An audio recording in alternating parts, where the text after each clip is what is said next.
Bonsoir à tous. Nous allons commencer. Merci à tous d'être venus en cette chaude journée.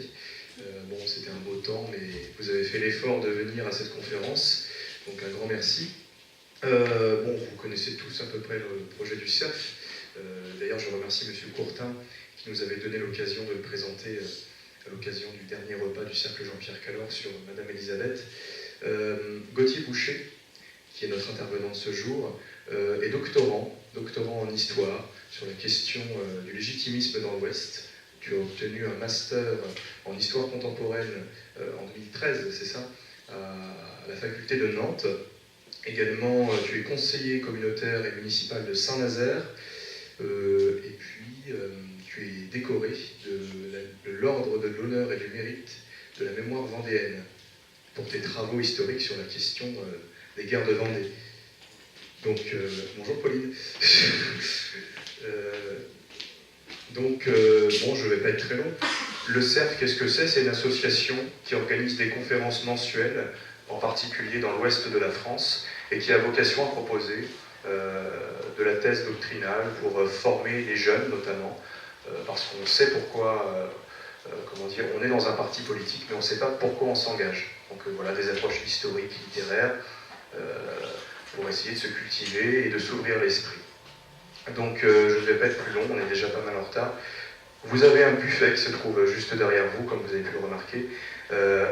Gauthier nous proposera également ses revues qu'il aura l'occasion de présenter. Je vous invite à les étudier avec attention. Et vous avez le stand du CERF, si ça vous intéresse comme projet. Louis-Marie Mauduit sera disposé à répondre à vos questions, puisqu'il est notre chargé des adhésions. Donc le bureau est composé de Guillaume Peggy, Louis-Marie, moi-même, Théo Thomas qui est ici. On est tous un peu près au complet. Voilà, je vous remercie encore d'être présents et bonne conférence à tous.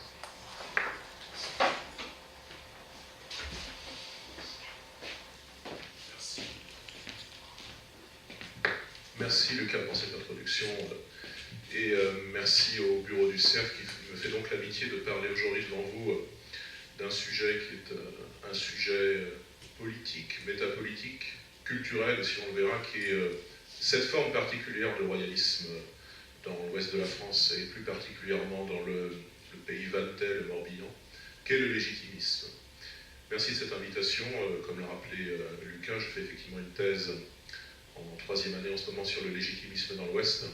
Et donc j'ai l'occasion de m'intéresser à ce mouvement dans l'amplitude de ses manifestations, que ce soit la presse légitimiste, les sociabilités légitimistes, l'aspect bien sûr politique, stricto sensu des élections, parce qu'il est important de s'intéresser à ça, mais aussi une certaine forme de métapolitique légitimiste. Je m'intéresse à finalement, comment un mouvement qui peu ou prou disparaît, on le sait, après les hésitations du comte de Chambord sur le drapeau blanc, etc., puis l'impossible restauration monarchique à la fin des années 1870, quand on considère que la République est aux républicains, et puis la mort du comte de Chambord, naturellement, en 1883, et bien moi je m'intéresse comment ce mouvement, qui meurt politiquement peu après, on peut dire dans les années 1890, comment il arrive à survivre jusque dans la première moitié quasiment l'entre-deux-guerres. Et on le verra, je pense, notamment avec une focale assez longue en première partie sur un site que je pense vous connaissez, parce que nous ne sommes pas très loin en plus de ce site, qui est le site de Sainte-Anne-d'Auray, lieu éminent du militantisme légitimiste. En tout cas, lieu de rendez-vous, lieu de convergence des légitimistes qui ont l'occasion d'y faire chaque année ou presque un pèlerinage à partir de 1844. On verra dans quelles conditions ils font ce pèlerinage. Alors, j'ai, dans mes études en master et en doctorat, je me suis pas mal intéressé à la sociologie électorale, à la cartographie électorale. Vous le verrez, je pense, j'ai plutôt un tropisme, une approche non exclusivement, mais je m'intéresse à ces questions, notamment par l'histoire électorale. Mais je reviendrai aussi sur des sujets qui ne sont pas strictement liés aux élections successives. Alors, le légitimisme, on va essayer d'en faire une approche politique, les élections notamment, et une approche donc métapolitique. Est-ce qu'il existe une contre-société, une contre-culture royaliste et plus particulièrement légitimiste on va dire à la fin du XIXe siècle? Moi, je pense qu'il existe une contre-culture résiduelle qui n'est pas également présente naturellement partout en France, et une région comme la Bretagne et un département comme le Morbihan est naturellement surexposé en quelque sorte à cette... enfin, elle est concernée davantage par cette contre-culture, mais je pense qu'il existe une contre-culture avec eh bien, des notabilités légitimistes, des fiefs, des zones de force électorale légitimistes, et puis naturellement une alliance assez logique entre clergé catholique et puis les notabilités du légitimisme, parce que l'une fonctionne avec l'autre finalement. Et c'est ce qui contribuera à faire du Morbihan et de la Bretagne durablement un pays blanc dans un ouest qui, petit à petit, à partir de ces centres urbains, de ces gros centres urbains, Rennes, Nantes, et puis des centres urbains même moins importants, Lorient ici ou Saint-Nazaire, un ouest qui devient petit à petit bleu. Et bien l'ouest, il restera un ouest légitimiste, et on verra pourquoi. Tout d'abord, un lieu commun. Le Morbihan, un département de droite, un département qui s'ancre à droite. Je vais montrer comment, malgré les régimes successifs, monarchie de Juillet, la Deuxième République, le Second Empire, la Troisième République, on a quand même un département qui reste assez insensible finalement à la politique nationale, qui reste assez peu sensible aussi aux jeux d'appareils nationaux, notamment chez les légitimistes, parce qu'on a des députés, par exemple, qui ne suivent pas les mots d'ordre de leur chef au niveau national. Et ça contribue tout ça à ancrer un département durablement à droite et à le rendre assez peu sensible à cette républicanisation latente du pays qui se fait à partir des années 1880 notamment. Parce que dans le Morbihan, département agricole, rural, le clergé catholique est influent, qui est un pays de grande propriété, qui est un pays de métayage aussi, il y a finalement des conditions psychologiques qui sont réunies d'avance pour que le légitimisme soit influent. Alors, avant de m'intéresser strictement d'avoir une approche territoriale en fait du légitimisme, je m'intéresserai au légitimisme à Vannes, où il est plutôt influent, à Lorient, qui est plutôt un pays bleu, où on verra qu'il a des difficultés, et puis différentes zones de force à Pontivy, à Ploërmel. Avant ça, il serait utile, je pense, de faire un point sur le site qui finalement structure la vie légitimiste dans le Morbihan, dans le Pays Bantais, qui est Sainte-Anne-d'Auray. Sainte-Anne-d'Auray et son pèlerinage. Donc j'ai expliqué il y a quelques minutes qu'il commençait en 1844. Pourquoi en 1844 ? Eh bien parce que le prétendant légitimiste à la couronne de France meurt cette année-là. C'est Louis-Antoine d'Artois. Et eh bien, nous avons un jeune prétendant qui prend immédiatement la suite, hein, il n'y a pas de vacances, qui est sans doute beaucoup plus connu d'ailleurs que Louis-Antoine d'Artois, c'est naturellement Henri d'Artois, le comte de Chambord, qui naturellement se fait appeler par ses partisans Henri V. Alors Henri V, on le sait, n'a jamais régné, mais pendant une quarantaine d'années, un petit peu moins, une trentaine d'années, il a suscité l'attention de tous les milieux politiques en France, si vous voulez. Pas seulement de ses partisans, il était naturellement ses faits et gestes à l'étranger, parce qu'il était émigré naturellement, comme l'était la famille des Bourbons, était scruté par les républicains, par les orléanistes qui venaient de prendre le pouvoir en 1830, et puis il suscitait naturellement de grands espoirs dans la famille légitimiste. Alors quand Louis-Antoine d'Artois est mort, en juin 1844, eh bien c'est Henri d'Artois, donc, qui était âgé de 24 ans, qui a pris sa suite. Et les légitimistes, pas simplement du Morbihan, pas simplement de Bretagne, mais finalement d'une grande partie de l'ouest de la France, se sont réunis en pèlerinage à Sainte-Anne-d'Auray, un dimanche, le 29 septembre 1844, et vous comprenez en conséquence pourquoi tous les ans, peu ou prou, le 29 ou le 30 septembre, il y a ce pèlerinage. Il y a encore eu ce pèlerinage en 2018. En 2015, il y avait eu un pèlerinage plus important symboliquement encore, puisqu'il y avait la présence de Louis XX, le prétendant actuel. Ces pèlerinages actuels, ils existent parce qu'en 1844, il y a eu ce premier pèlerinage. Alors ça n'a pas été des pèlerinages continus. Il ne faut pas penser que de 1844 à 2018, tous les ans, il y a eu un pèlerinage. C'est une tradition qui s'est fortement développée à la charnière des 19e et 20e siècles, qui s'est effondrée, qui s'est arrêtée après la Première Guerre mondiale et qui n'a été repris vers 1985, me semble-t-il, parce qu'il y a eu une sorte de militantisme néo-légitimiste, on pourrait dire, qui a fait revivre cette tradition. Et là, on déborde le cadre temporel de mon étude, mais c'est pour ça que maintenant, il y a encore ce pèlerinage qui aurait pu très bien ne plus exister. Le premier de ces pèlerinages, donc, se fait en 1844, c'est vraiment l'événement fondateur, selon moi en tout cas, de cette structuration d'une métapolitique légitimiste dans le Morbihan. Je ne vais pas préciser, d'ailleurs j'aurais dû sans doute le faire en introduction. Bon, je vais dire Morbihan par simplicité, parce que c'est le terme du département actuel. Moi j'ai plutôt l'habitude, quand j'écris sur ces sujets, de ne pas forcément prendre les termes actuels, parce que bon, on sait ce qu'ils ont parfois d'assez peu valide. Et vous savez comme moi que les départements issus de la République, même si c'est de 1790, un petit peu avant, sont parfois assez flous. Enfin, je parlerai de Morbihan quand même. Donc là, c'est un portrait d'Henri d'Artois, comte de Chambord, né en 1820, donc il a 24 ans lors du premier pèlerinage, et mort en 1883.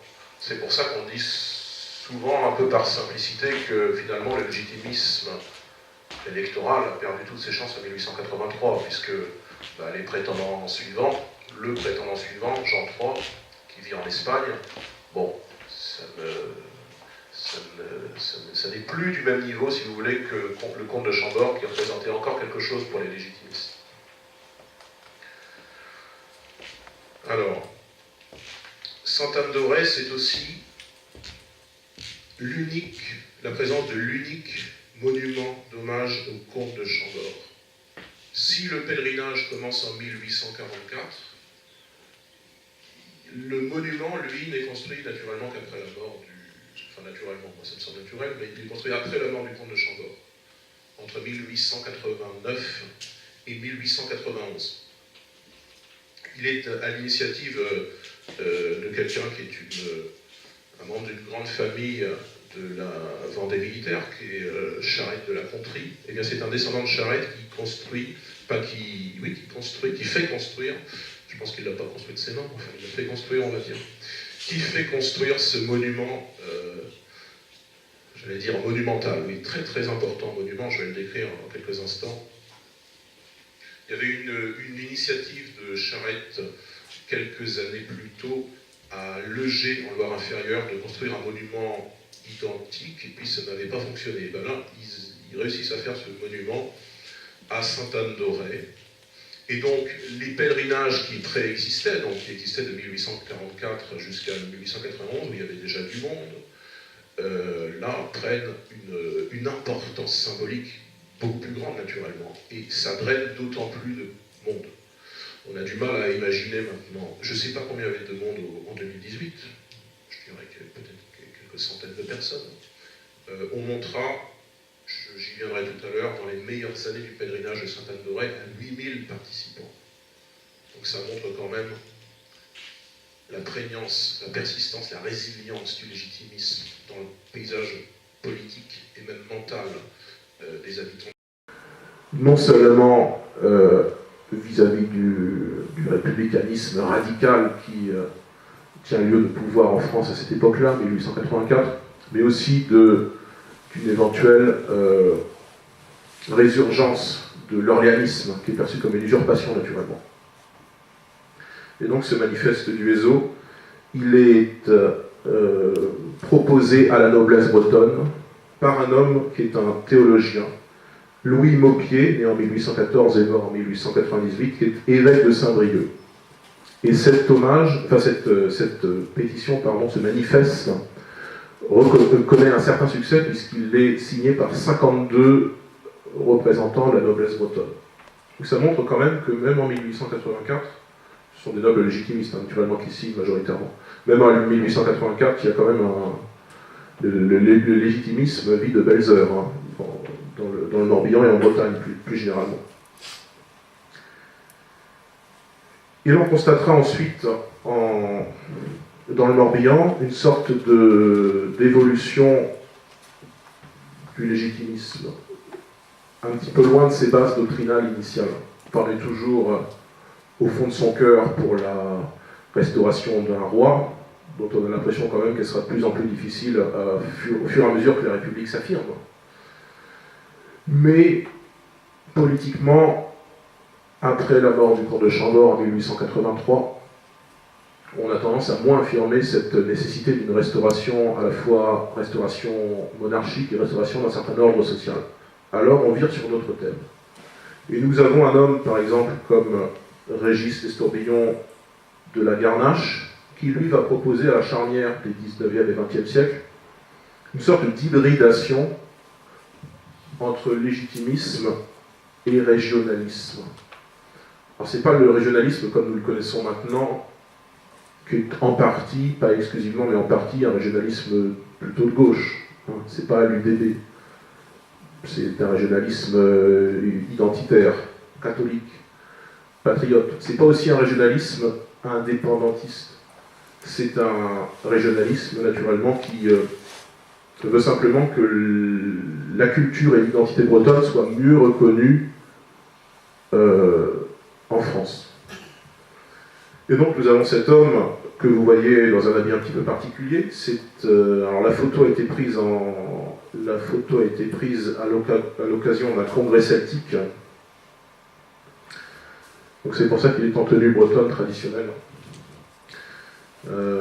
Estourbillon de la Garnache, élu député légitimiste dans la première circonscription de l'arrondissement de Vannes en 1898, aura l'habileté pour survivre politiquement, en quelque sorte, enfin pour se maintenir politiquement, de participer à la création d'un mouvement qu'on peut considérer comme l'un des premiers mouvements régionalistes, peut-être même le premier, je ne vais pas vérifier, qui est l'Union régionaliste bretonne, URB,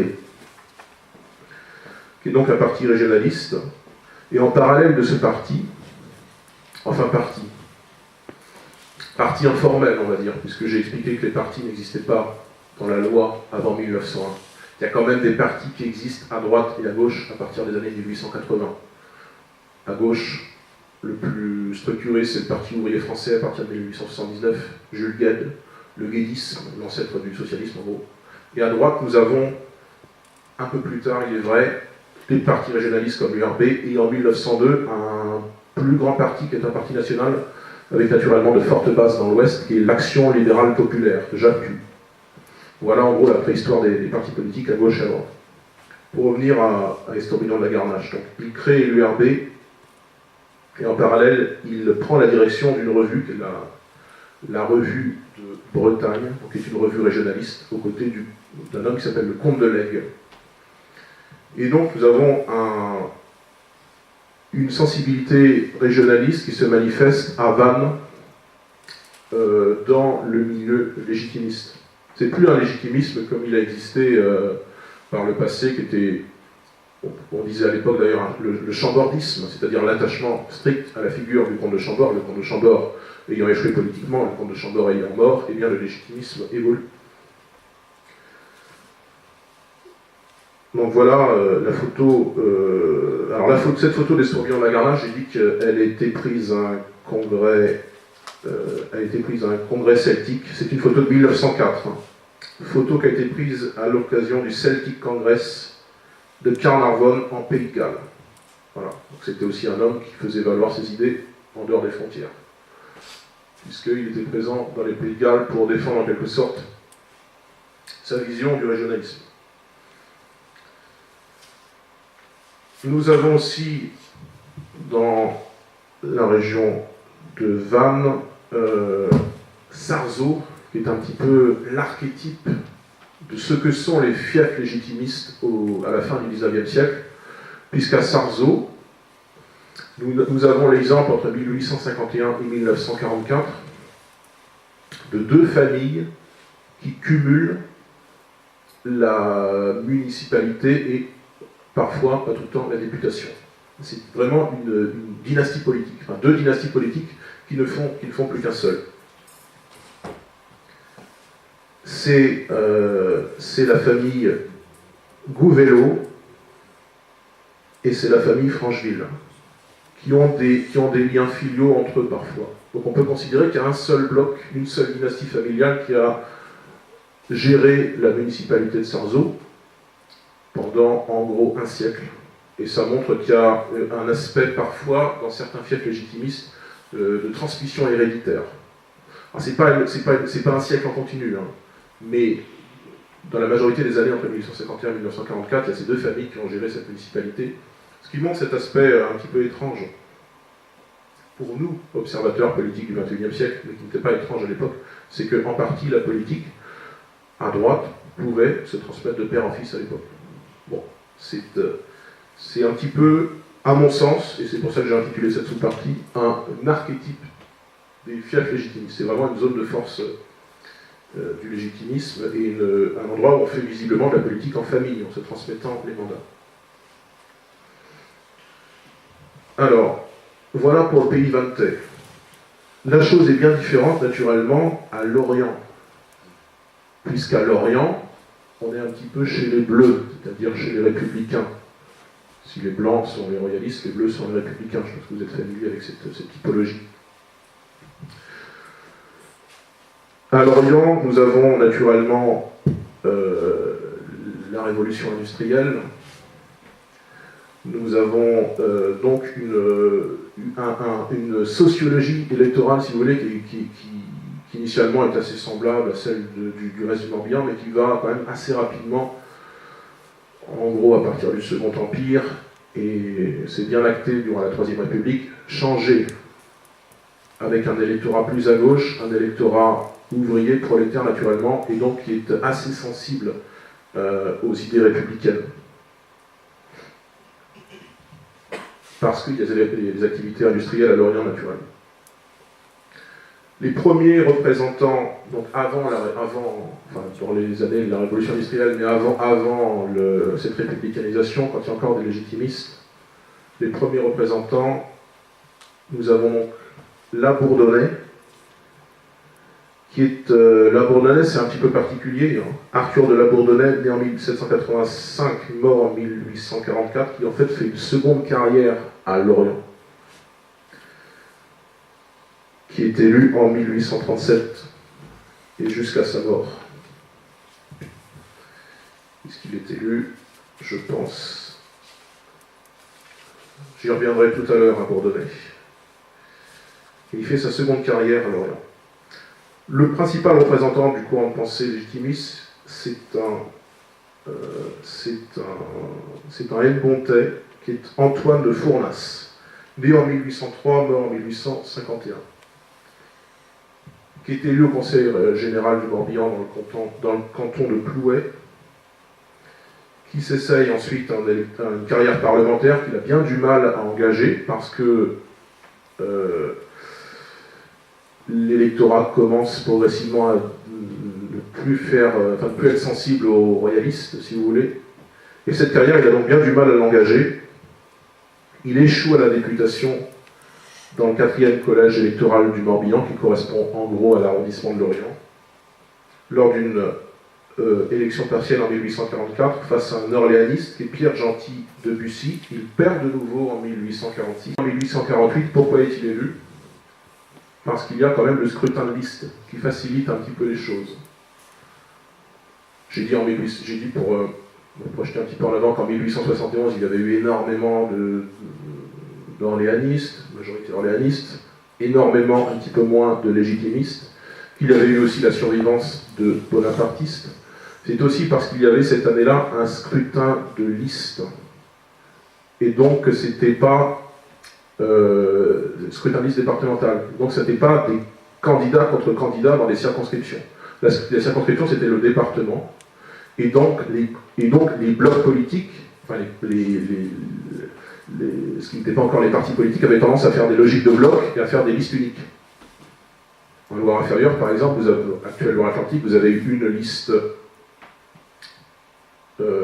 fusion cléricale, union des droites en gros, une liste républicaine modérée et une liste républicaine radicale.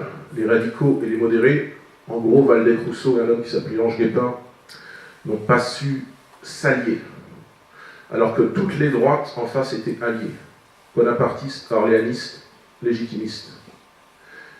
Naturellement, dans un département comme la Loire-Inférieure, et un peu partout en France en réalité, c'est plutôt le bloc des droites qui a gagné. En Loire-Inférieure, on a eu, sur les 12 sièges à pourvoir, 12 députés du bloc des droites.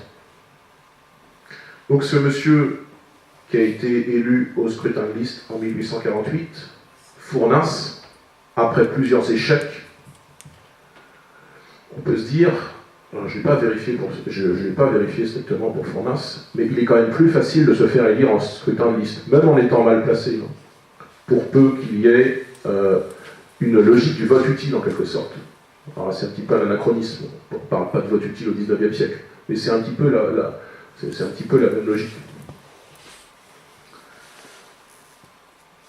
Parmi les autres grandes figures du légitimisme dans la région d'Hennebont, dans l'arrondissement de Lorient, il faut citer Charles du Perrien, né en 1792 et mort en 1852, qui est représentatif Perrien de quelque chose qui signe le légitimisme, on pourrait dire, dans la chair de certains de ses représentants, c'est que Perrien n'est pas né en France. Il est né en 1792, il est né en émigration. Enfin, ses parents ont émigré quand il y a eu la Révolution, il est né à Cologne en 1792.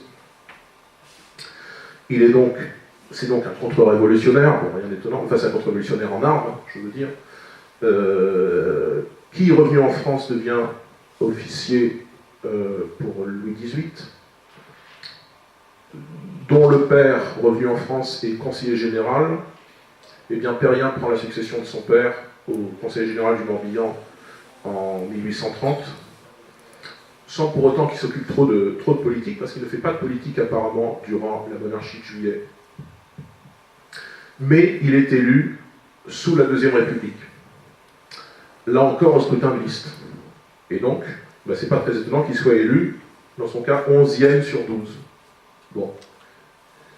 Avec à peu près 110 000 votants. Comment se comportait-il au Parlement? Il s'intéresse beaucoup aux affaires étrangères. Le Parlement de l'époque, c'est l'Assemblée constituante. Et comme beaucoup de légitimistes, il quitte le Parlement en 1849. Cependant, il conserve un mandat local, cependant, il reste conseiller général. Et lui, de manière originale, eh bien, il choisit, bon an mal an, de soutenir la politique de Napoléon III. Voilà. On n'a pas que des légitimistes qui restent intransigeants. Je ne dis pas ça avec un jugement de valeur, hein. C'était le terme qu'on disait à l'époque, hein, le légitimisme intransigeant. Il y a aussi des légitimistes qui se sont ralliés, à la monarchie de Juillet, à la République pas tellement, mais enfin vous savez, pour faire une petite parenthèse, qu'en 1892, il y a eu une encyclique du pape, Inter Sollicitudines, qui a incité les Français, et plus spécialement les monarchistes, par pragmatisme, à rallier la République. Et nous le reverrons dans quelques minutes avec l'exemple d'Albert Demain, qui est un des grands noms du légitimisme, enfin d'un certain légitimisme plutôt modéré dans le Morbihan. Bon, on va y venir maintenant d'ailleurs. Pontivy, le titre est un petit peu réducteur, mais Pontivy tout de même, fief d'Albert Demain. C'est dans cette circonscription qu'à partir de 1876, Albert Demain fera sa première carrière politique. Alors, il ne faut pas considérer Albert Demain uniquement comme un parlementaire, là, ça serait très très réducteur. C'est aussi, vous le savez, l'homme du catholicisme social, l'homme qui a créé les cercles ouvriers catholiques, qui a essayé de concilier question sociale, on disait la question sociale à l'époque, en gros le sort des ouvriers, le sort des prolétaires, de concilier ça avec tout de même une rechristianisation, qu'on n'aille pas vers un désintérêt pour la religion. Albert Demain est l'un des hommes du catholicisme social en France. Et on peut s'étonner quasiment qu'il y ait des rues Albert Demain en France, parce que, enfin, on peut s'étonner, moi je trouve ça très bien, hein, mais je m'étonne qu'il y ait une rue Albert Demain dans une municipalité socialiste comme Saint-Nazaire, par exemple, parce que, a priori, ils ne savent pas qu'il y a Albert Demain. Parce qu'à côté des rues Jules Guesde et Blanqui, ça jure un petit peu. Quand est-ce qu'il a été nommé? Je pense que c'est les années 90. Ouais. Il faudrait vérifier, mais je crois que c'est les années 90. C'est une des grandes rues de Saint-Nazaire, en plus, c'est pas une impasse. C'est la rue du théâtre Simone Veil, c'est le nouveau nom. Et puis, de la salle des associations. Alors, Pontivy, fief d'Albert Demain. Entre guillemets. Avant ça, il faut revenir sur la carrière d'un autre homme qui bourdonnait, qui chronologiquement quand même est l'un des premiers représentants du légitimisme à Pontivy. Premier véritable représentant du légitimisme dans l'arrondissement, dès la Restauration, il se manifeste politiquement à partir de 1820, il est élu au Conseil général. Il n'est pas perçu très positivement par les autorités parce qu'il manifeste des opinions qui sont jugées assez libérales. Donc il s'implante difficilement. En 1827, il gagne quand même un siège de député. Bizarrement, il se place au centre droit. Bon. Il traite beaucoup de questions militaires. Il est réélu. Et là aussi, on a vu les votes de Lecrom tout à l'heure, chanoine de la cathédrale de Vannes. On a vu les votes pour juger un petit peu la politique défendue. Quels sont les votes d'un homme comme Bourdonnais? Par exemple, c'est se prononcer, alors c'est très symbolique, hein, mais quand même, contre l'exclusion des affaires publiques de la branche aînée des Bourbons. Donc naturellement, c'est symbolique. Mais que dit un homme comme Bourdonnais? Il dit que cette exclusion est, selon lui, je cite, inutile et injuste à beaucoup d'égards, sans autorité pour l'avenir.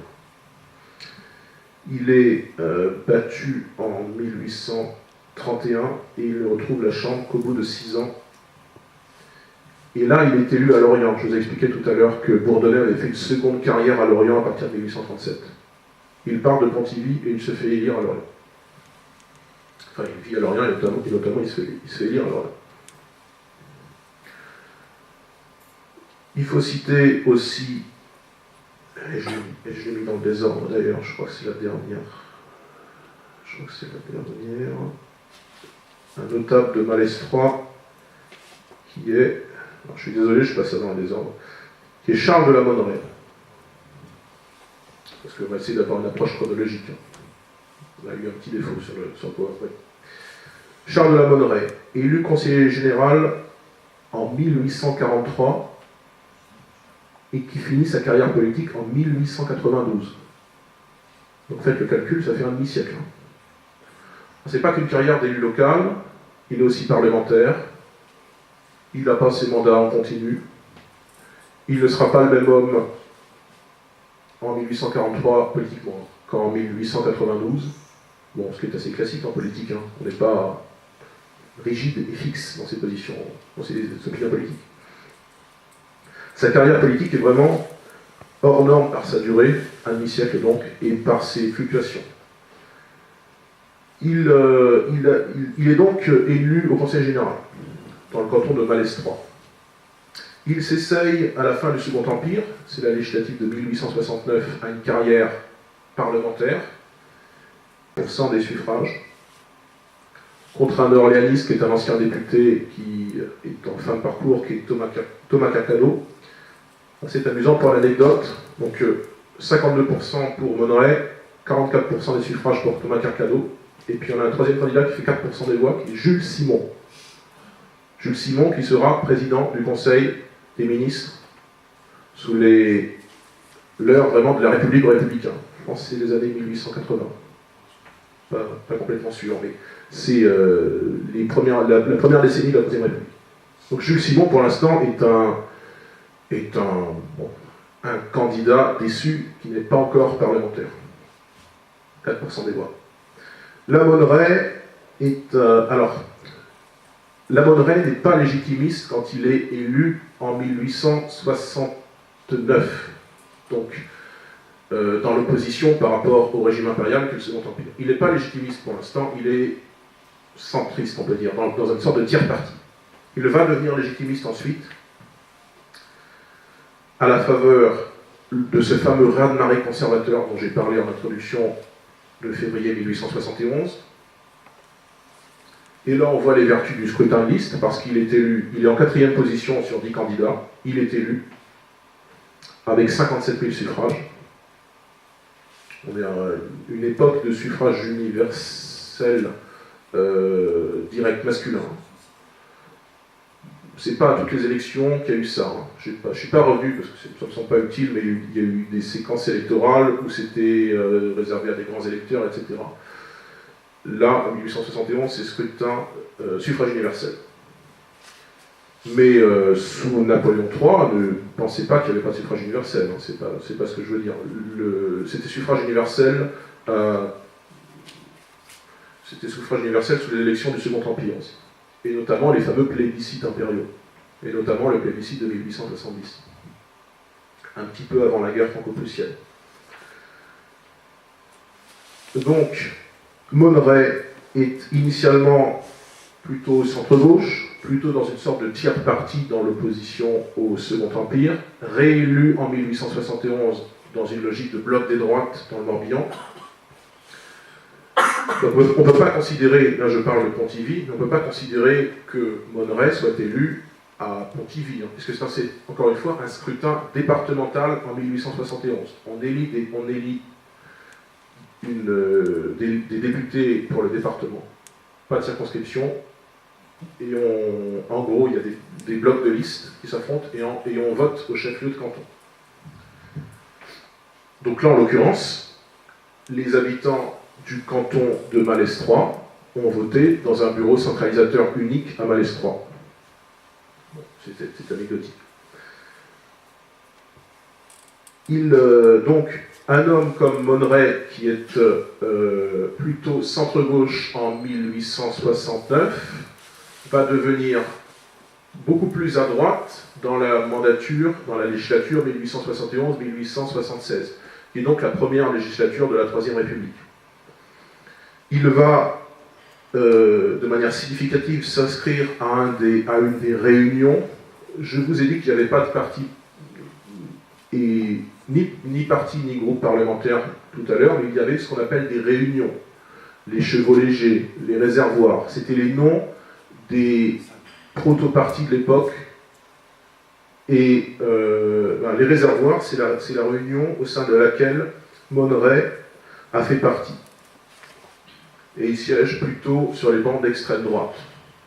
Alors je ne dis pas ça de manière infamante, mais il est complètement à droite, comme beaucoup, sinon l'essentiel des députés légitimistes, à ce qui s'appelle exceptionnellement entre 1871 et 1876 l'Assemblée nationale. On ne dit pas la Chambre des députés, on le redira ensuite de 1876 à 1940. Et puis vous savez sans doute qu'il y aura la création du Sénat après 1875, et donc des élections sénatoriales, et donc la possibilité, pensent les monarchistes et notamment les légitimistes, de s'assurer une sorte de garde-fou contre les institutions républicaines. Et donc la chambre haute du Parlement sera peuplée de légitimistes, d'orléanistes, de bonapartistes. Ça restera durablement une institution de droite, comme vous le savez, le Sénat, à quelques exceptions près.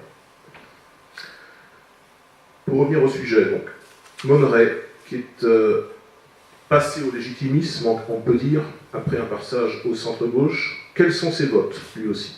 On a vu les votes de Lecrom, on a vu les votes de Bourdonnais. Quels sont les votes de Monneray?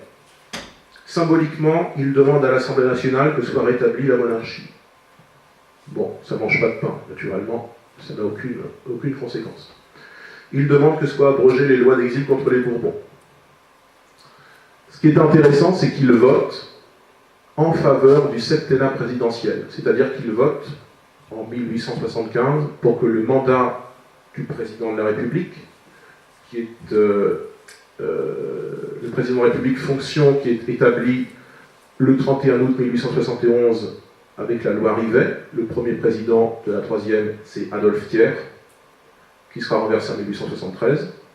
Les monarchistes ont plutôt tendance à voter, paradoxalement, on pourrait penser, pour le septennat présidentiel, puisque étant anti-républicains, on pourrait se dire ils vont s'abstenir, ça n'est pas leur affaire. Ils votent pour le septennat présidentiel pour, estime-t-il, faire du nouveau président, qui est Patrice de MacMahon, le maréchal de MacMahon, président de la République, mais avec les sympathies monarchistes, élu en 1873. Ils estiment pouvoir en faire, en quelque sorte, leur jouet, le marchepied vers une restauration monarchique, de plein pied. Parce qu'à l'époque, on croit encore, le comte de Chambord est encore en vie, on croit encore que la restauration est possible. Et dans les années 1873, 1876 avec les élections législatives, la crise du 16 mai en 1877 et donc le renouvellement précoce de la Chambre des députés, c'est tangent. On peut se dire que la monarchie, la République est fragile et que la monarchie peut être restaurée. Il y a aussi le succès des monarchistes à la première élection sénatoriale, aux premières élections sénatoriales, qui montrent qu'il y a quand même, c'est pas un camp politique qui est loin d'être mort à cette époque-là.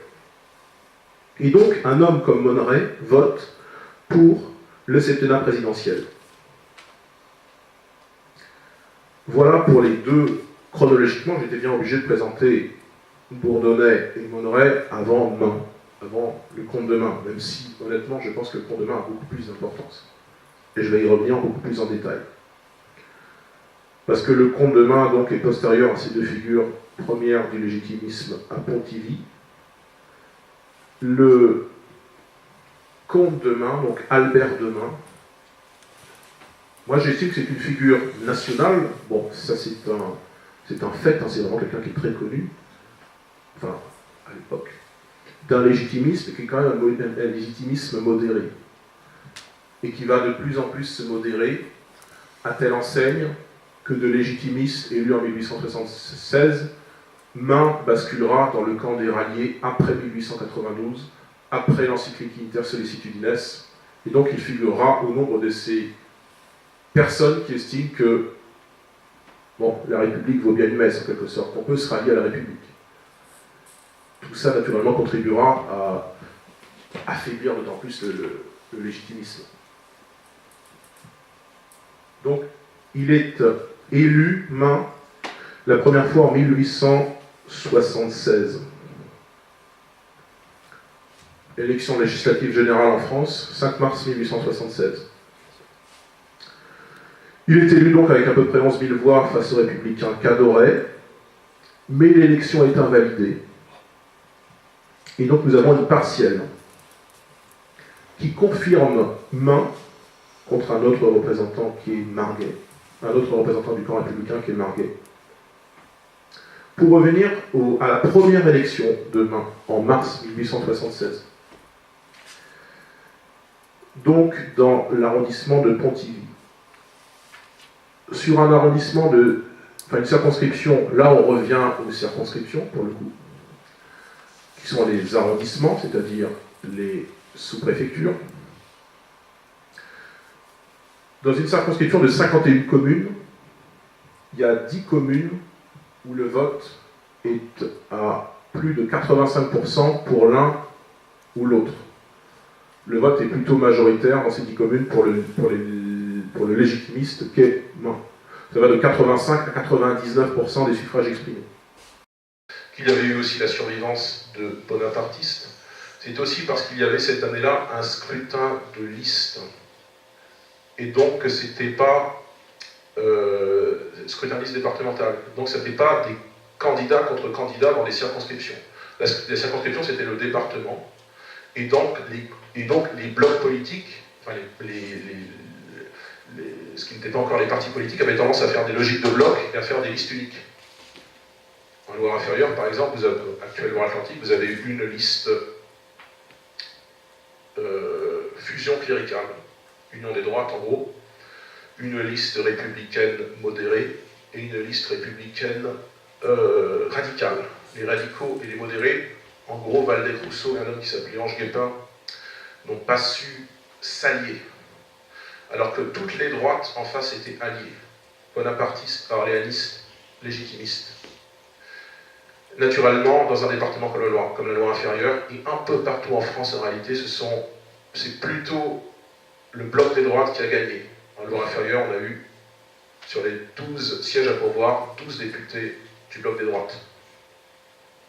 Donc ce monsieur qui a été élu au scrutin de liste en 1848, Fournas, après plusieurs échecs, on peut se dire, je ne vais pas vérifier strictement pour Fournas, mais il est quand même plus facile de se faire élire en scrutin de liste, même en étant mal placé, pour peu qu'il y ait une logique du vote utile en quelque sorte. Alors c'est un petit peu un anachronisme, on ne parle pas de vote utile au XIXe siècle, mais c'est un petit peu la même logique. Parmi les autres grandes figures du légitimisme dans la région d'Hennebont, dans l'arrondissement de Lorient, il faut citer Charles du Perrien, né en 1792 et mort en 1852, qui est représentatif Perrien de quelque chose qui signe le légitimisme, on pourrait dire, dans la chair de certains de ses représentants. C'est que Perrien n'est pas né en France. Il est né en 1792, il est né en émigration. Enfin, ses parents ont émigré quand il y a eu la Révolution. Il est né à Cologne en 1792. C'est donc un contre-révolutionnaire, bon, rien d'étonnant, enfin c'est un contre-révolutionnaire en armes, je veux dire, qui, revenu en France, devient officier pour Louis XVIII, dont le père, revenu en France, est conseiller général. Eh bien, Perrien prend la succession de son père au Conseil général du Morbihan en 1830, sans pour autant qu'il s'occupe trop de politique, parce qu'il ne fait pas de politique apparemment durant la monarchie de Juillet. Mais il est élu sous la Deuxième République. Là encore, au scrutin de liste. Et donc, c'est pas très étonnant qu'il soit élu, dans son cas, 11e sur 12. Bon. Avec à peu près 110 000 votants. Comment se comportait-il au Parlement? Il s'intéresse beaucoup aux affaires étrangères. Le Parlement de l'époque, c'est l'Assemblée constituante. Et comme beaucoup de légitimistes, il quitte le Parlement en 1849. Cependant, il conserve un mandat local, cependant, il reste conseiller général.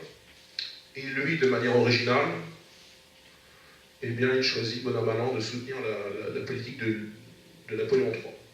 Voilà. On n'a pas que des légitimistes qui restent intransigeants. Je ne dis pas ça avec un jugement de valeur, hein. C'était le terme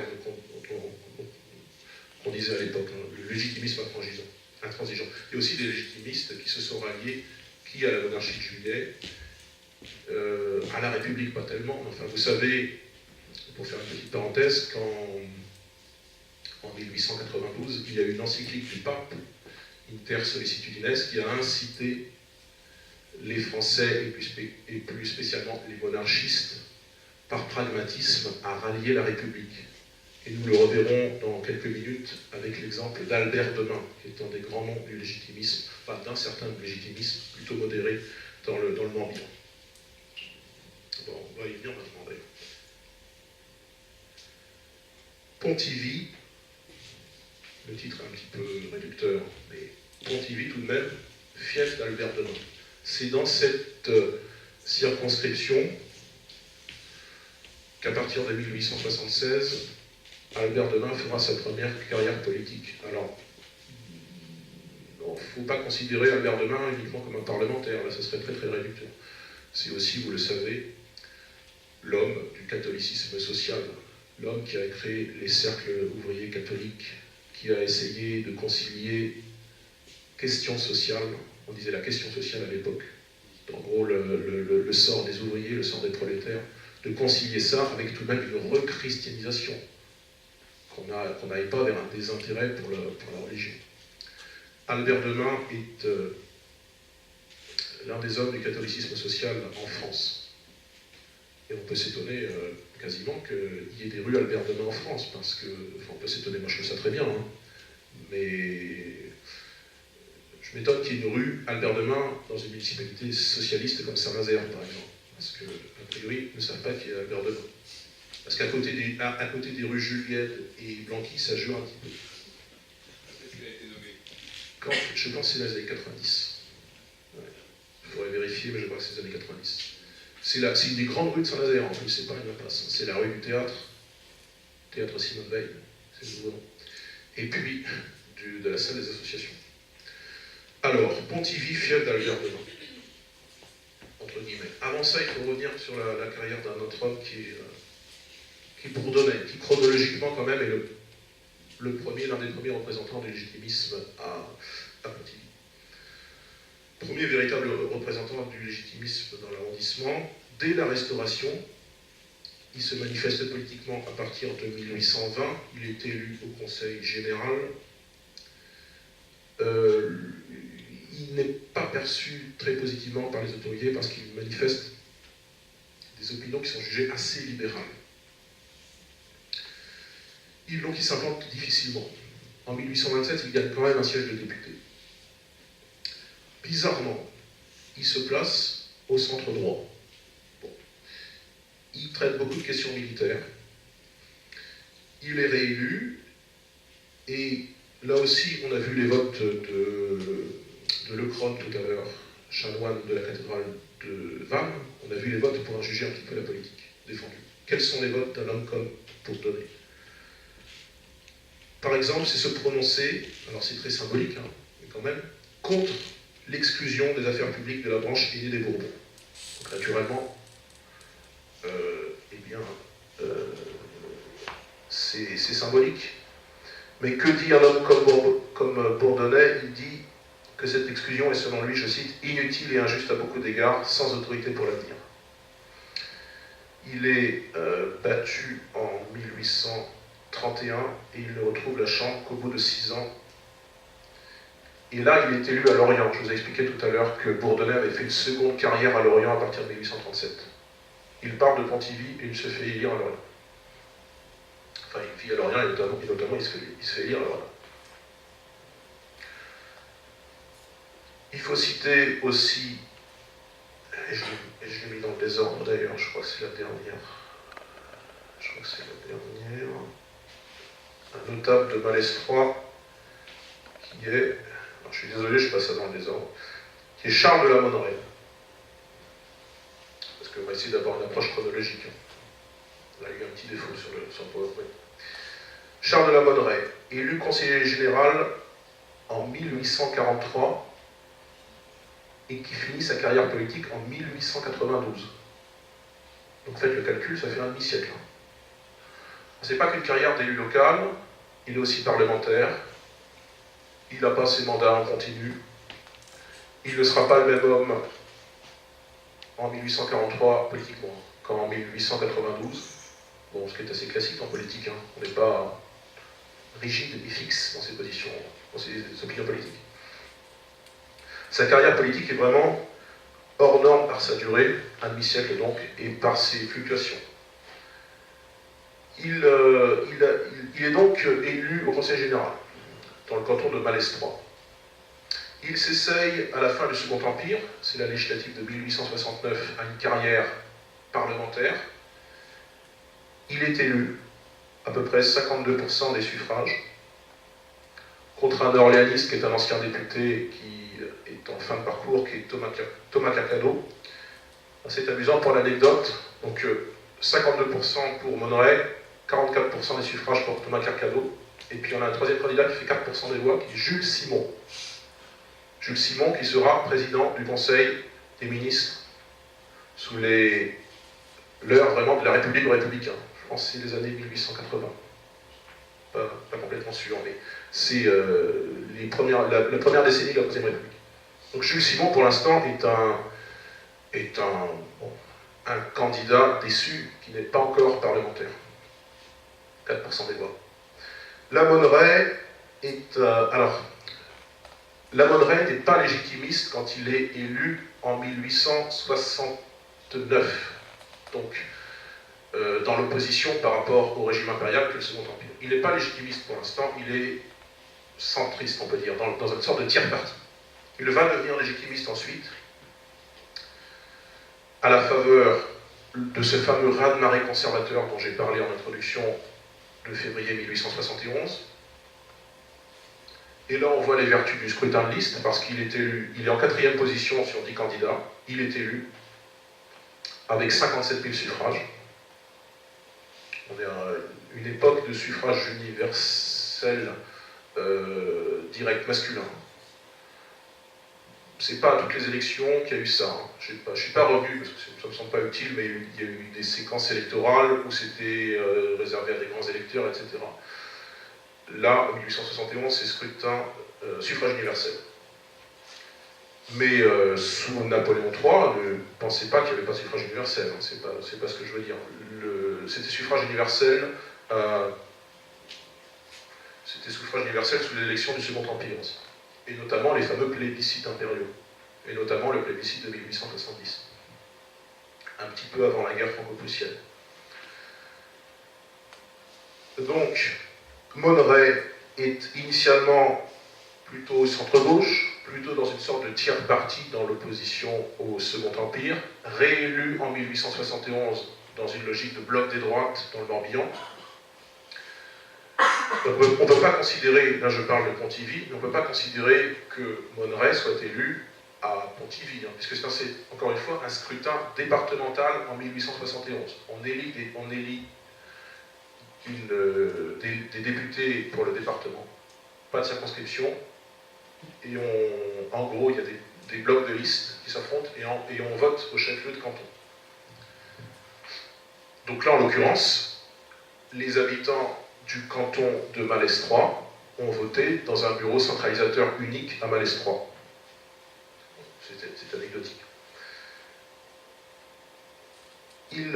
Donc, un homme comme Monneray, qui est plutôt centre-gauche en 1869, va devenir beaucoup plus à droite dans la mandature, dans la législature 1871-1876, qui est donc la première législature de la Troisième République. Il va, de manière significative, s'inscrire à une des réunions. Je vous ai dit qu'il n'y avait pas de parti, ni parti ni groupe parlementaire tout à l'heure, mais il y avait ce qu'on appelle des réunions. Les chevaux légers, les réservoirs, c'était les noms des proto-partis de l'époque. Et les réservoirs, c'est la réunion au sein de laquelle Monneray a fait partie. Et il siège plutôt sur les bancs d'extrême droite. Alors je ne dis pas ça de manière infamante, mais il est complètement à droite, comme beaucoup, sinon l'essentiel des députés légitimistes, à ce qui s'appelle exceptionnellement, entre 1871 et 1876, l'Assemblée nationale. On ne dit pas la Chambre des députés, on le redira ensuite de 1876 à 1940. Et puis vous savez sans doute qu'il y aura la création du Sénat après 1875, et donc des élections sénatoriales, et donc la possibilité, pensent les monarchistes, et notamment les légitimistes, de s'assurer une sorte de garde-fou contre les institutions républicaines. Et donc la Chambre haute du Parlement sera peuplée de légitimistes, d'orléanistes, de bonapartistes. Ça restera durablement une institution de droite, comme vous le savez, le Sénat, à quelques exceptions près. Pour revenir au sujet, donc, Monneray, qui est passé au légitimisme, on peut dire, après un passage au centre-gauche. Quels sont ses votes, lui aussi? On a vu les votes de Lecrom, on a vu les votes de Bourdonnais. Quels sont les votes de Monneray? Symboliquement, il demande à l'Assemblée nationale que soit rétablie la monarchie. Bon, ça ne mange pas de pain, naturellement, ça n'a aucune conséquence. Il demande que soient abrogées les lois d'exil contre les Bourbons. Ce qui est intéressant, c'est qu'il vote en faveur du septennat présidentiel, c'est-à-dire qu'il vote en 1875 pour que le mandat du président de la République, qui est le président de la République fonction, qui est établi le 31 août 1871 avec la loi Rivet. Le premier président de la troisième, c'est Adolphe Thiers, qui sera renversé en 1873. Les monarchistes ont plutôt tendance à voter, paradoxalement, on pourrait penser, pour le septennat présidentiel, puisque étant anti-républicains, on pourrait se dire ils vont s'abstenir, ce n'est pas leur affaire. Ils votent pour le septennat présidentiel, pour, estime-t-il, faire du nouveau président, qui est Patrice de MacMahon, le maréchal de MacMahon, président de la République, mais avec des sympathies monarchistes, élu en 1873, ils estiment pouvoir en faire, en quelque sorte, leur jouet, le marchepied vers une restauration monarchique, de plein pied. Parce qu'à l'époque, on croit encore, le comte de Chambord est encore en vie, on croit encore que la restauration est possible. Et dans les années 1873,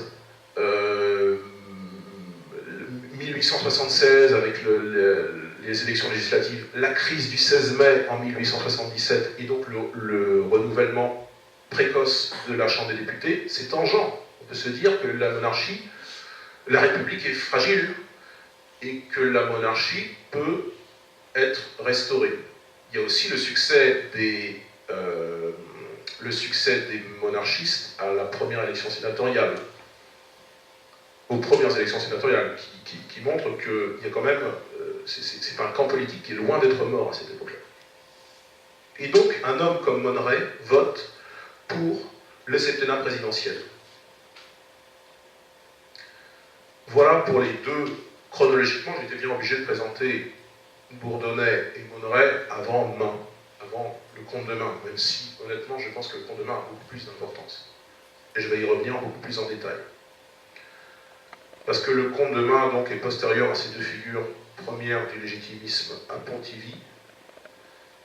Le comte de Main, donc Albert de Main, moi j'estime que c'est une figure nationale. Bon, ça c'est un fait, hein, c'est vraiment quelqu'un qui est très connu, enfin, à l'époque, d'un légitimisme qui est quand même un légitimisme modéré, et qui va de plus en plus se modérer, à telle enseigne que de légitimistes élus en 1876, Main basculera dans le camp des ralliés après 1892, après l'encyclique Inter Sollicitudines, et donc il figurera au nombre de ces personnes qui estiment que bon, la République vaut bien une messe, en quelque sorte. On peut se rallier à la République. Tout ça, naturellement, contribuera à affaiblir d'autant plus le légitimisme. Donc, il est élu, Main, la première fois en 1876. Élection législative générale en France, 5 mars 1876. Il est élu donc avec à peu près 11 000 voix face aux républicains qu'adorait, mais l'élection est invalidée. Et donc nous avons une partielle qui confirme Main contre un autre représentant qui est Marguet, un autre représentant du camp républicain qui est Marguet. Pour revenir à la première élection de Main, en mars 1876, donc dans l'arrondissement de Pontivy, sur un arrondissement une circonscription, là on revient aux circonscriptions pour le coup, qui sont les arrondissements, c'est-à-dire les sous-préfectures. Dans une circonscription de 51 communes, il y a 10 communes où le vote est à plus de 85% pour l'un ou l'autre. Le vote est plutôt majoritaire dans ces 10 communes pour le légitimiste qu'est Main. Ça va de 85 à 99% des suffrages exprimés. Dans des communes qui sont importantes à l'époque, des communes que vous ne connaissez peut-être pas maintenant, mais qui sont importantes à l'époque. Beau, 4100 habitants. La Chapelle-Neuve, 1100 habitants. Nézin, 2000 habitants. Rodoualec, 1100. Neuillac, 1900. Rémingol, 1300. Et Bieuzy, là où Main fait son meilleur score, 1300 habitants. Ce sont des communes qui ont, grosso modo, baissé en habitants, qui sont plutôt des communes qui se comptent en centaines d'habitants maintenant qu'en... Pas beau, bien sûr, pas beau. Allez, on passe pas de 4000 à... Mais même les uns, Oui, les uns aussi, mais alors les Biosy, on n'est plus à 1300. Voilà, pour faire une petite aparté, il y a deux choses que je remarque pendant mes recherches sur le royalisme, qui ne me laissent pas de marbre, qui m'émeuvent un petit peu. C'est que, à chaque fois que je parle d'une commune, je suis quasiment obligé de dire, enfin, moi je le dis, non, je pourrais ne pas le dire, cette commune n'existe plus, elle fait maintenant partie de la commune nouvelle de machin, parce qu'il y a eu des regroupements de communes, et dans l'Ouest, et en Anjou, et en Vendée, et en Loire-Inférieure, et en Morbihan, et partout, c'est particulièrement prégnant. J'ai l'impression que c'est plus prégnant dans l'Ouest, quand même. Et puis, je vois quand même, quand je fais des observations sur la démographie, que la plupart de ces communes ont baissé en population depuis les séquences électorales du 19e siècle, ça baisse en général au moins d'un tiers en population. Donc ça montre quand même que les communes rurales sont plutôt, pas toutes naturellement, mais plutôt en phase de recul démographique, en phase de montée démographique. Fin de la parenthèse. Voilà les zones de force du vote pour Albert Demain, je n'ai pas précisé d'ailleurs, au second tour de l'élection législative de 1876, pas au premier tour naturellement. 85% à Beau, 85% j'arrondis, à La Chapelle-Neuve, 85% à Nézin, 85% à Baudoualet, 95% à Neuillac, 95% à Rémingol, et donc 99% à Biosy, qui est donc la commune qui vote le plus massivement pour Albert Demain à la législative de 1876. Et en creux, nous avons une cartographie du vote républicain pour Cadoret qui est moins importante, naturellement, avec moins de communes où il y a des zones de force, qui se situe en gros à l'extrême ouest du département, à Cornouailles-Morbihannaise, plutôt dans la zone de Gourin. Gourin, c'est un gros bourg à l'époque, 4400 habitants à peu près. Avec naturellement son maire républicain, qui est aussi conseiller général républicain, qui est Stanford, Félix Stanford, et dont on peut penser qu'il influence le vote. Je n'ai pas étudié en détail, il faudrait étudier en détail, notamment en lisant la presse républicaine et en lisant en contre la presse monarchiste, notamment le Morbihanais, mais je pense que, naturellement, ce n'est pas la démographie qui explique le vote Main et le vote Cadoret, puisque les plus petites communes, contrairement à ce que je pensais par intuition, ne votent pas légitimiste.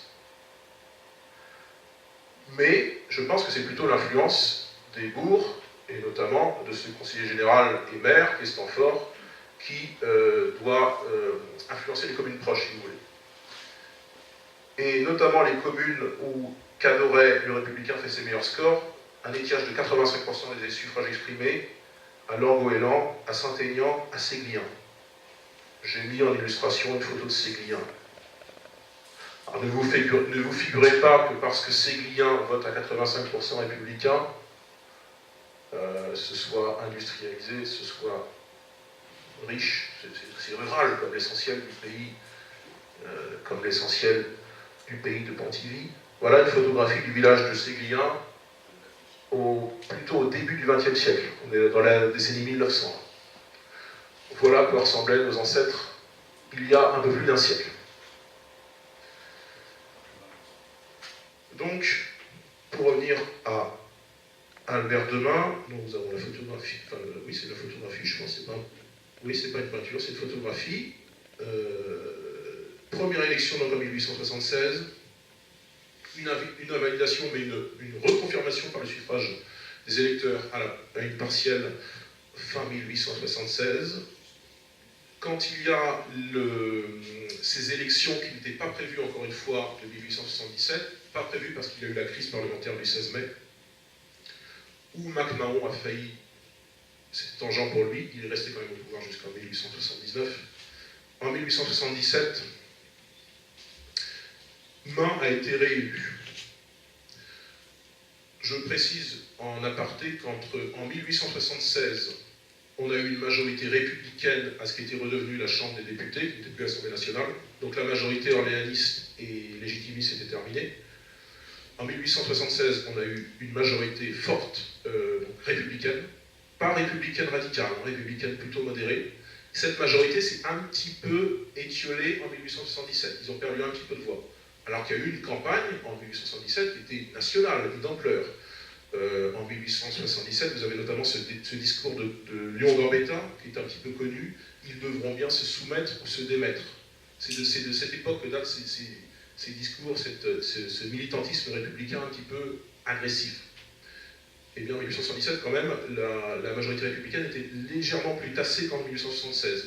Un homme comme Main a pu tirer son épingle du jeu, il a pu être élu en 1877. Il y a une seconde invalidation, quand même, l'année suivante.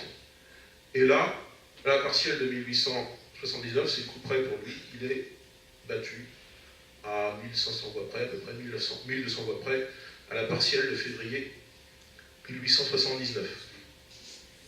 Voilà pour les aspects de la carrière parlementaire d'un homme comme Main, qui est à mon avis quand même très largement au-delà d'un simple député. C'est vraiment un homme de la métapolitique du catholicisme social. Quand on parle du catholicisme social en France, c'est difficile de ne pas parler de Main, ou alors c'est qu'on n'a rien compris. Mais ça a aussi été un parlementaire de cette droite qui se préoccupait encore une fois de la question sociale, qui n'était pas simplement une droite de possédants, qui s'inquiétait et sincèrement de la question du développement des intérêts moraux et matériels des ouvriers. Albert de Main était de ces hommes-là. Et donc, logiquement, il était critiqué, moqué, raillé par les républicains, qui en ont fait des caricatures. Donc vous avez un détail ici, je ne sais pas si c'est lisible. Vous avez donc une sorte de, on va appeler ça un papillon à l'époque, une sorte de petit feuillet, de petit tract, mais petit, pas, ça devait être plutôt de ce format, je pense. Pas les tracts que nous avons maintenant. Choisissez entre le docteur Lemaguet ou le comte de Main. Lemaguet, naturellement, il a le drapeau tricolore, le drapeau de la République. Le comte de Main, il est grimé en noble, un petit peu voûté, visiblement. Ils ne sont pas habillés pareil aussi, vous constatez. Hein. Nous avons quasiment un habit du prolétariat. Je n'avais pas vu d'ailleurs, il y a marqué suffrage universel sur le drapeau. Donc c'est pour dire que le Lemaguet, il est pour le suffrage universel. Et puis qu'en face, l'autre, il est méchant parce qu'il a un drapeau blanc, fleur de lysée, qu'il est voûté. Et qu'est-ce que nous avons là? Qui est zoomé. Ami du roi. Je suis l'ennemi du suffrage universel, je ne crois pas à la souveraineté du nombre. Qui est un discours de Main, mais qui est monté en épingle pour faire croire qu'il serait l'ennemi du peuple, en quelque sorte. Eh bien, je ne sais pas si ça a participé à la défaite électorale de Main à l'élection partielle de février 1879, mais ça vous donne une petite image du climat mental de cette campagne, qui est donc une campagne locale, puisque c'est une élection partielle, mais qui s'est faite par presse interposée, par tract interposé, par réunion publique interposée. Et à l'époque, quand il y avait des réunions de partis politiques, ça n'était pas comme maintenant, c'était parfois et même souvent des centaines de participants. Les orateurs étaient interrompus souvent par des adversaires. Enfin, c'était beaucoup plus naturellement, c'est une acception de la politique que nous ne connaissons plus maintenant, qui est beaucoup plus violente sur le plan symbolique, y compris sur le plan physique. Rappelez-vous aussi, je dis ça un petit peu en aparté, mais il faut quand même le savoir pour comprendre ce que sont les élections à l'époque, que vous n'avez pas d'isoloir jusqu'en 1913, donc il est beaucoup plus facile de voir pour qui on vote, et donc il y a des pressions de part et d'autre, pression dans les fiefs républicains pour voter républicain et inversement chez les royalistes. Il y a de temps en temps des histoires d'urnes qui se perdent, qui sont vidées, etc. Bon, c'est des petites anecdotes sur des fraudes électorales, mais qui sont beaucoup plus courantes que maintenant. S'il y a encore de la fraude maintenant, enfin, c'est une autre époque. Et c'est une époque beaucoup plus violente à l'époque. Donc, pas étonnant que ce pauvre comte de Main soit grimé en aristocrate vieux et voûté, et qu'on lui fasse dire des choses un peu excessives sur le suffrage universel, alors que c'est quand même objectivement un des conservateurs qui a sans doute le mieux défendu la question ouvrière en France à la fin du XIXe siècle et au début du XXe siècle. Puisqu'il meurt, je pense, en 1914. Je vais vérifier ça. 1914, oui, c'est ça. Voilà pour Pontivy. Il nous faut maintenant évoquer, je pense, Ploermel, qui est dans une autre configuration, enfin dans une configuration électorale et politique assez semblable, un légitimisme fort, avec une autre grande figure, pas plus exactement un grand nom, un nom connu, puisque le principal représentant du légitimisme Ploermel, c'est un La Roche-Jacquelin. Henri-Auguste de La Roche-Jacquelin, qui est lié naturellement au chef, à l'un des chefs de l'armée catholique et royale. Vous voyez qu'il est né en 1805, il est donc en capacité en 1832, quand il y a l'insurrection de la duchesse de Berry, d'agir. Et il ne manque pas d'agir en 1832, dans cette sorte de chouannerie tardive. Vous le savez peut-être, au printemps 1832, en mars-avril 1832, il y a une tentative d'insurrection dans l'Ouest, en Loire-Inférieure, dans le Morbihan, à l'initiative de la duchesse de Berry. Ça ne marche pas très bien, mais ça montre quand même que les royalistes ont des beaux restes, hein, même si on est en pleine monarchie de Juillet. Donc, il est lié naturellement à la famille La Roche-Jacquelin. Du fait de son activisme en 1832, quand il y a l'insurrection de la duchesse, il est condamné à mort par contumace, et ça n'empêchera pas, on verra, de faire une carrière politique, notamment parlementaire, puisqu'il est élu dans l'arrondissement de Ploermel en 1842.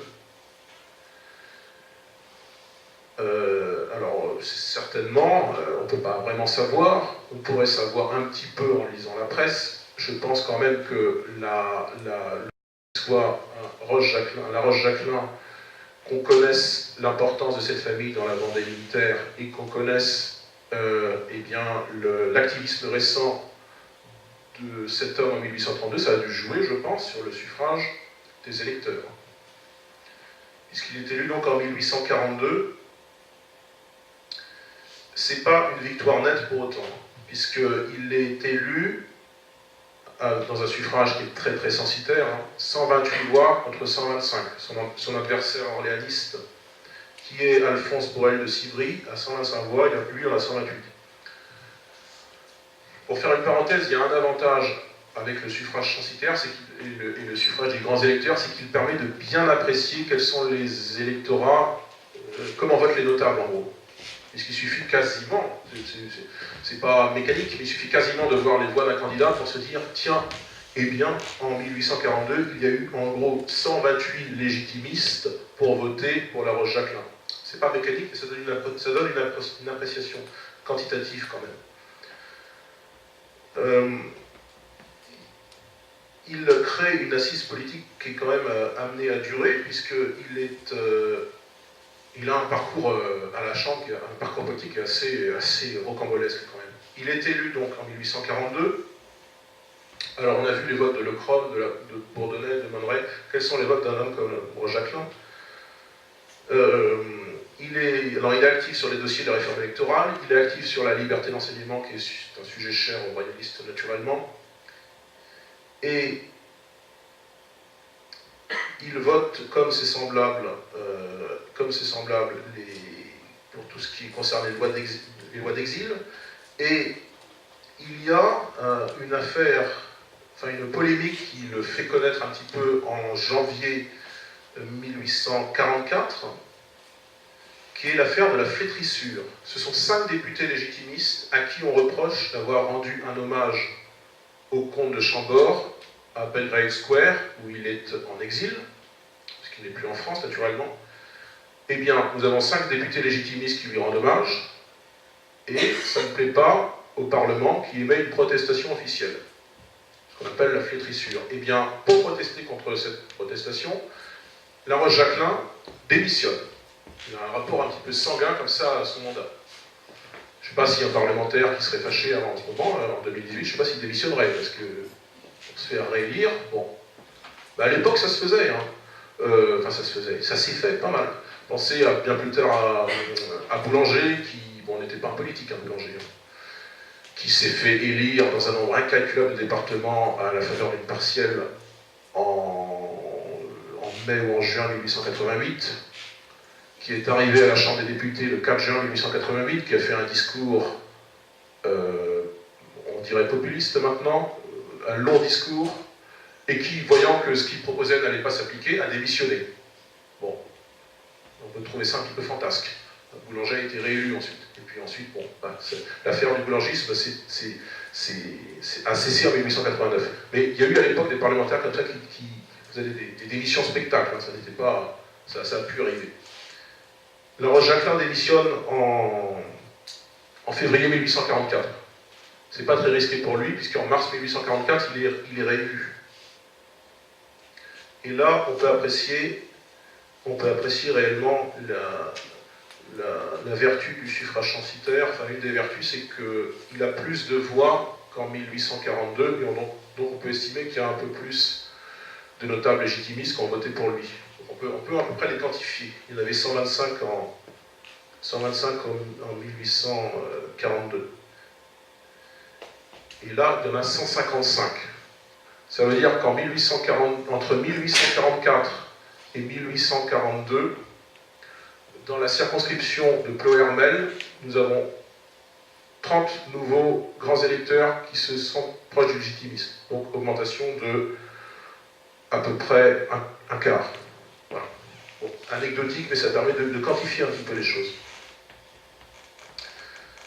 Il est donc réélu La Roche-Jacquelin.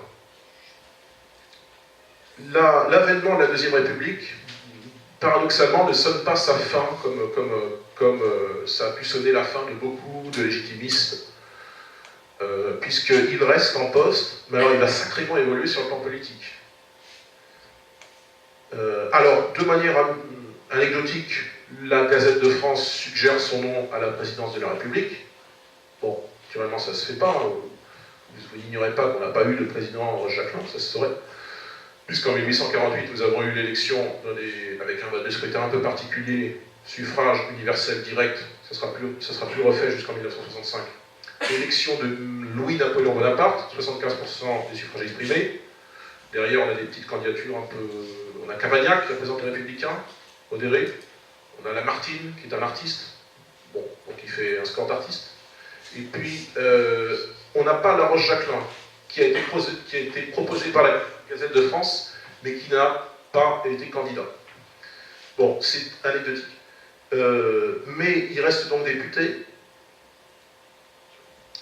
et il va évoluer sur le plan des idées. Il va en gros passer d'un légitimisme intransigeant, qu'on peut comprendre avec son héritage familial, à quelque chose de plus modéré, de plus libéral.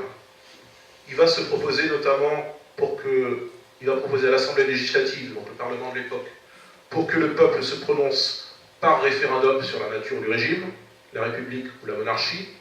Donc naturellement, on trouve ça un petit peu baroque pour quelqu'un qui se prétend légitimiste lorsqu'il est élu par les électeurs de Ploërmel. Ce qui fait que la rupture est consommée avec le comte de Chambord. Le comte de Chambord se désolidarise de La Roche-Jacquelin, il condamne l'initiative, et il évolue tellement qu'il se fait nommer au Sénat en 1852. Donc de fait, il a quasiment rallié le régime impérial, le régime de Napoléon III. Même s'il essaiera de se justifier dans une brochure, il dit, je vais vous citer le texte in extenso, enfin un extrait du texte, il estime, je cite, que ne voulant pas contribuer à une nouvelle usurpation orléaniste et que ne pouvant arriver à la monarchie traditionnelle, il faut se rattacher à l'Empire en restant légitimiste. Naturellement, les légitimistes du Morbihan trouvent cela désolant. J'ai dit qu'il a été condamné moralement par le comte de Chambord, et il n'est donc plus considéré comme un légitimiste, quel que soit son illustre nom. Mais il fut au nombre des légitimistes à Ploërmel.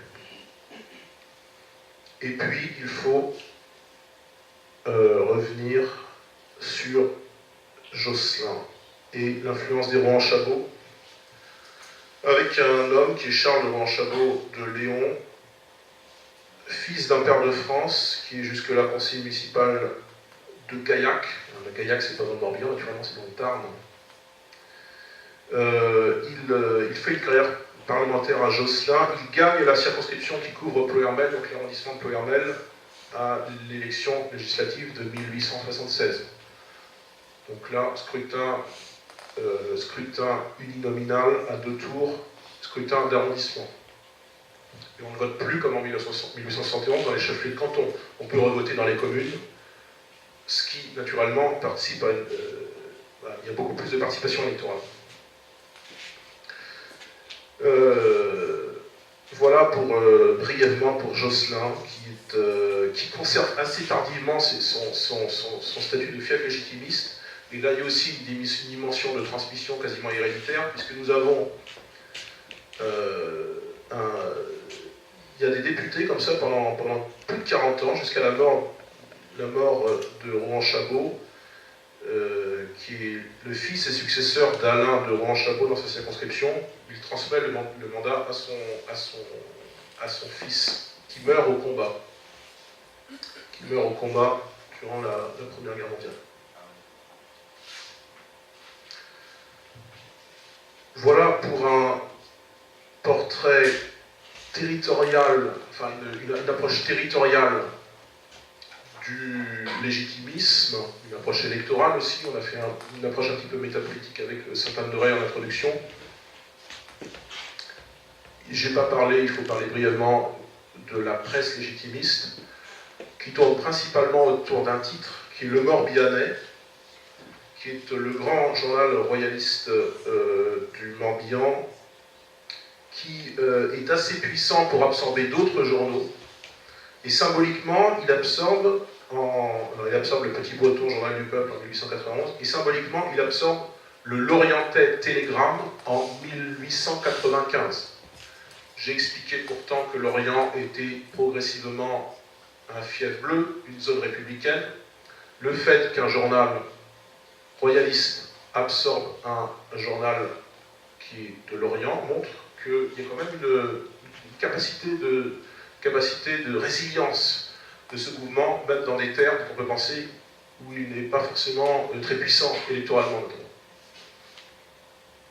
Mais j'ai pas l'impression, je ne me suis pas focalisé sur la question de la presse, mais j'ai pas l'impression que, comme dans la Loire inférieure voisine, il y ait beaucoup de types de presse, parce qu'en Loire inférieure, nous avons l'Espérance du Peuple, le Légitimiste, nous avons l'Union bretonne, beaucoup de types de presse de droite. L'Union bretonne qui est bonapartiste, il y a quand même une plus grande variété. Je n'ai pas eu l'impression, en faisant des recherches sommaires sur la presse dans le Morbihan, qu'il y ait beaucoup de titres. Voilà pour une histoire du légitimisme dans le Morbihan. Quelques références bibliographiques qui ne sont pas strictement liées au Morbihan, qui sont plutôt liées à l'Ouest. Je n'ai pas trouvé spécifiquement de références. Il y a des articles par contre, mais il n'y a pas tellement de livres sur le légitimisme dans le Morbihan. Notamment l'Ouest et le politique, aux presses universitaires de Rennes, avec quelques articles sur la période couverte, quelques articles sur le Morbihan. C'est un livre avec des articles thématiques à l'intérieur. Et donc, j'ai trouvé quelques informations sur le Morbihan. Un livre sur le contexte mais plutôt national, également aux presses universitaires de Rennes, Duc de Changy. Le mouvement légitimiste sous la monarchie de Juillet, donc 1830-1848. Je ne sais pas pourquoi, là, il va être 1833. Bah oui, c'est après l'insurrection de la duchesse de Berry. Je pense d'ailleurs qu'on peut faire passer le livre pour que les gens, peut-être, on va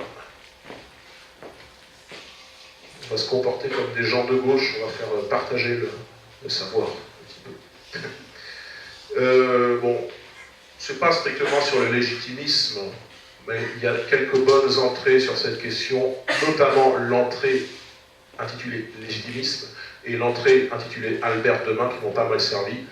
C'est le dictionnaire du conservatisme qui est sorti, je pense, à peu près il y a 1 an et demi, avec notamment mon maître de thèse parmi les contributeurs, qui est Olivier Dard, spécialiste du racisme. Donc il y a quelques bonnes entrées sur le légitimisme. Pas sur le légitimisme, mais sur une approche comme on faisait avant, c'est-à-dire à sa parution en 1913 de la politique. Là, vous voyez rien, c'est plutôt la tranche qu'il faut montrer. C'est le tableau de l'histoire politique de l'Ouest sous la Troisième République d'André Siegfried, qui vaut ce qu'il vaut, mais qui a une bonne approche, qui théorise que le milieu naturel, en gros, a une influence sur le tempérament politique des populations. Et donc, que s'il y a du calcaire, les gens votent d'une certaine façon. S'il y a du calcaire dans le sol, les gens votent d'une certaine façon. S'il y a du granit dans le sol, les gens votent d'une certaine façon. C'est simplifié, mais ça résume quand même des choses qui peuvent être vraies, parce qu'évidemment, on ne va pas croire qu'une ville portuaire vote comme un hypercentre, pour faire des comparaisons de 2018, comme un hypercentre de métropole, ou qu'une commune rurale vote comme une ville de montagne, ou des choses comme ça. Moi, je pense que le milieu et la sociologie et les métiers que pratiquent les gens ont quand même une influence électorale, sinon c'est à dire rien comprendre. Siegfried le théorisait sans doute de manière un petit peu excessive, avec une idée qu'il y avait une sorte de tropisme ethno-culturel du vote. Bon. C'est intéressant à regarder, mais il y a de longs développements sur le Morbihan, et ça permet de comprendre comment était le vote dans le Morbihan sous la Troisième République. Et puis ça ne fait pas partie de mes références bibliographiques, parce que ça parle non pas du Morbihan mais de la Loire inférieure, mais je vais quand même vous en parler, et ça fera la transition entre mon conclusion et le petit verre de l'amitié qu'on va prendre à la fin. Je dirige donc une revue qui s'appelle la Revue d'Histoire Politique de l'Ouest, et dans le numéro 1, j'ai consacré les articles au légitimisme en Loire inférieure, donc c'est-à-dire l'actuelle Loire-Atlantique, Nantes, Saint-Nazaire, etc. Voilà, c'est à regarder. Si vous voulez en faire l'acquisition, c'est sur les tables, c'est en vente sur les tables au fond. Vous avez des... Alors je l'ai sorti en octobre 2018, je vais essayer d'en faire un semestriel, avec une approche assez éclectique. Je ne vais pas me concentrer sur le royalisme. C'est une revue d'histoire politique de l'Ouest, donc je vais essayer de voir la politique dans les différents spectres. Je pense que je ferai un numéro sur la gauche, par exemple, le numéro 2. Dans le numéro 1, on a un article sur cette élection sur laquelle je suis pas mal revenu, qui est l'élection législative de 1876, avec comment s'est comporté le mouvement légitimiste dans l'arrondissement de Nantes à cette élection. J'ai essayé de faire une carte qui vaut ce qu'elle vaut, et j'aurais dû la faire en couleur parce qu'on ne voit pas trop les zones de force. Mais j'ai fait, je crois, la seule carte qui existe de l'élection législative de 1871 en Loire inférieure. Alors comme ça manque de couleur, on ne voit pas tellement. Je vous le ferai circuler, mais ce qui est en blanc, c'est du légitimisme. Vous n'êtes peut-être pas très familier avec la Loire-Atlantique actuelle, mais c'est en gros le légitimisme, il est très fort dans la presqu'île guérandaise, dans le Pays de Ré.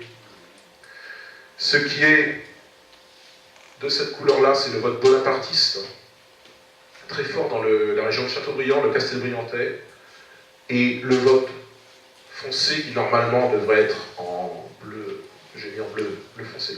C'est le vote, enfin j'ai mis un bleu clair pour les républicains modérés, bleu foncé pour le républicanisme radical. Très présent naturellement à Saint-Nazaire, dans le centre-ville de Nantes, à Rezé, à Chantenay, à Doulon, etc. Bon, j'aime beaucoup, je pense, vous l'avez compris, faire des cartes électorales. Je vais essayer d'en faire pour les législatures dans les différents départements, notamment le Morbihan, Loire-Inférieure. De toute façon, je serai amené à en faire pour ma thèse d'ici un an. Et donc, on pourra apprécier tout ça en couleur. Donc, ça permettra de voir les zones de force des différents camps. Et puis, bon, j'ai fait aussi un article sur l'influence des légitimismes dans les comices agricoles, un article sur les légitimistes dans les élections municipales de 1884 à Nantes, et puis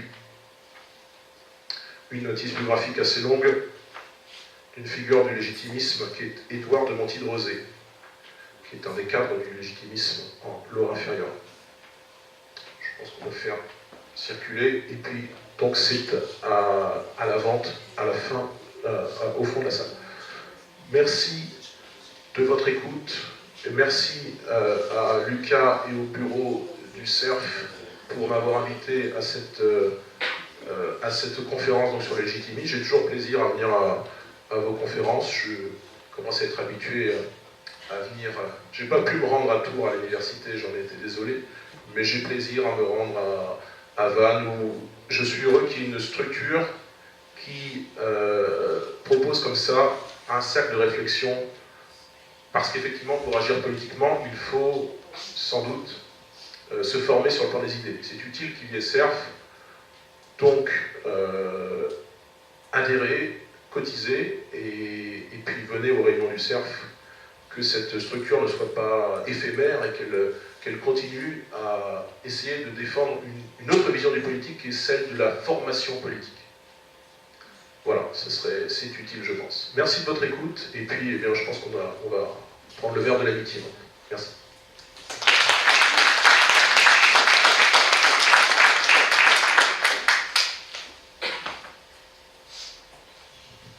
Juste un petit mot de conclusion. Je remercie bien sûr Gauthier pour s'être déplacé, cette conférence très intéressante qui est un thème quand même assez rare.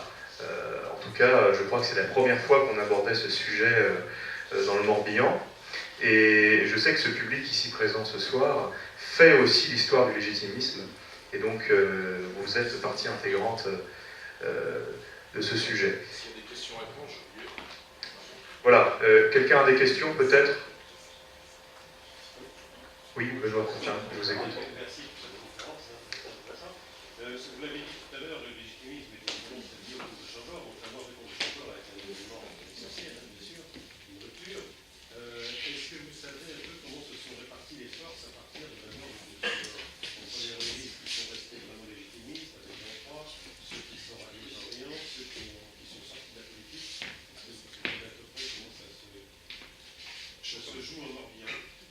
Dans le Morbihan, c'est tout suivant, mais je suis en train de faire la cartographie au niveau national. Il y a quand même pas mal de légitimistes, à mon sens, qui notamment deviennent fusionnistes. C'est-à-dire qui, clairement, soit par commodité deviennent relais à la liste, soit se rallient à la République. J'ai l'impression que c'est à peu près un quart au niveau national. Un quart fusionniste. Enfin, si fusionniste et rallié. Je vais affiner mes chiffres. Dans le Morbihan, j'ai pas encore fait mes... Je pensais aussi venir avec quelque chose qui pourrait être intéressant, j'ai pas eu le temps de le faire. Je vais le faire dans les semaines qui viennent. Les jours qui viennent, c'est pas très longtemps. Faire un graphique année par année des légitimistes, des parlementaires légitimistes, c'est-à-dire sénateurs et députés.